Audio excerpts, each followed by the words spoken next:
की संकट हरता पाशनाथ विघ्नों के संहारक तुम हो।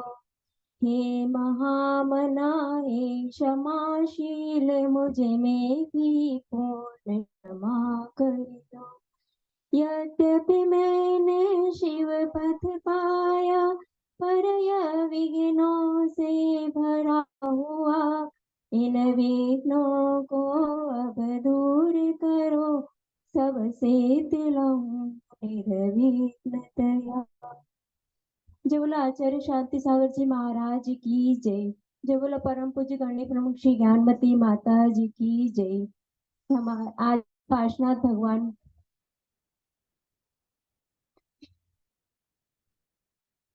के विषय में एक छोटी सी संगोष्ठी रखी गई है। उसमें आज भगवान पार्श्वनाथ स्वामी जी भगवान कैसे बने। यदि देखा जाए तो भगवान पार्श्वनाथ का जीवन एक चुनौतीपूर्ण रहा है। हर भवों में क्षमा को धारण करके, क्रोध रूपी अग्नि को जीतकर विजय प्राप्त करके और क्षमा रूपी जल से अपनी आत्मा को परमात्मा बनाया। ऐसे पार्श्वनाथ भगवान एक साधारण मनुष्य होते हुए उन्होंने संकटों को पार करके, उपसर्ग को दूर कर सहन करके तीर्थंकर जैसे एक महान पद को प्राप्त किया। तो आइए पहले मैं जो हमारे माता जी उन्होंने 3 भावों के बारे में बता दिया है। मैं उसके बारे में ज्यादा न बता करके केवल चौथे भाव के बारे में मैं आपके सामने बताना चाहती हूँ कि चौथे भाव में भगवान पार्श्वनाथ कैसे चौथे भाव को उन्होंने धारण किया। 12वें हमारी माता जी ने, स्वर्णमती माता जी ने कहा था अभी कि 12वें सर्ग में शशि प्रभ देव से वहां से निकल करके चौथे भाव में वहां वहां निकल कर चौथे भाव में जो एक विजार्द पर्वत पे एक लोकोत्तर नाम का एक नगर है। वहां के राजा विद्युत गति विद्या उनकी रानी श्री विद्युत माली की गोद से इस पुण्यशाली पुत्र रत्न का जन्म हुआ, जिनका नाम अग्निवेग रखा गया। यह पुण्यशाली बालक माता पिता के और नगर के सभी लोगों को नेत्रों को हरण करते हुए धीरे धीरे वृद्धिगत को प्राप्त हुए। अतुल संपदा के स्वामी और अनेक विद्याओं के स्वामी होने के बाद भी उन्होंने इन सबको त्याग करके, एक बार की बात है, एक दिन उनके नगर में माधि गुप्त मुनिराज का आगमन हुआ। उस नगर में सभी लोग मुनिराज के दर्शन के लिए जा रहे थे। तो उन्होंने सोचा कि सब लोग कहाँ जा रहे हैं। तो अग्निवेग ने भी उन मुनिराज के उनके जानकारी जान करके सुन करके उनके दर्शन के लिए दर्शनार्थ हेतु चले गए। गुरु का वहीं पे गुरु के पास बैठ करके तब उन्होंने गुरु का उपदेश सुना और तत्क्षण उपदेश सुनते ही तत्क्षण वैराग्य प्राप्त हो गया। पंचेंद्रिय विषयों को तरणवश समझ करके महाव्रतों को धारण करके दीक्षा प्राप्त कर ली। फिर आगे क्या होता है, वो दोनों अपने आप को दीक्षा प्राप्त करके अपने आप को कृत समझते हैं। आगे तपस्या करते हैं और एक अग्निवेग महामुनि घोर तपस्या करते हुए उपवासों से एवं तप से अपने शरीर को क्रश करने लगे। निर्गंथ मुनि तपस्या करते हुए निजात्मा में अपने लीन हो जाते हैं, ध्यान में लीन हो जाते हैं। एक तो दूसरी तरफ कमठ का जीव जो है, एक तरफ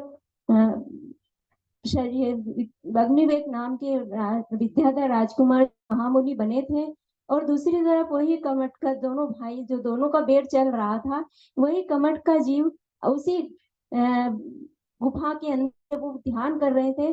उसी हिमगरी गुफा के अंदर अजगर सर्प बन करके आता है। वो नरक से निकल करके सर्प बनता है। सर्प वही हिमगरी पर्वत पे गुफा के अंदर आता है। और जब मुनिराज ध्यान में लीन रहते हैं तब क्रोध में आकर उनको देख करके क्रोध वश आकर के पूर्व के संस्कार के कारण उसमें क्रोध आ जाता है और मुनिराज को वो सर्प जो है अजगर से वो निगल लेता है। मुनिराज अपने उपसर्ग को समझ करके अब प्रभु का नाम स्मरण करते हुए शरीर को छोड़ते हैं। अंत में इतना ही कहना चाहूंगी कि महापुरुषों के जीवन चरित्र को पढ़ने से हमारे अंदर अच्छे संस्कार प्राप्त होते हैं। गुरुओं की सत्संगति और उनकी वाणी को जीवन में उनको उतारने से हमें संस्कृत संस्कार प्राप्त होते हैं। दुर्गति से प्राप्त होती है। क्रोध सदा पाप का मार्ग है और क्षमा से भगवान बनने का मार्ग प्रशस्त होता है। हमें भी भगवान भावना भानी चाहिए कि पार्श्वनाथ भगवान के जीवन से, क्षमा रूपी जल से हम अपनी आत्मा की उन्नति कर सके।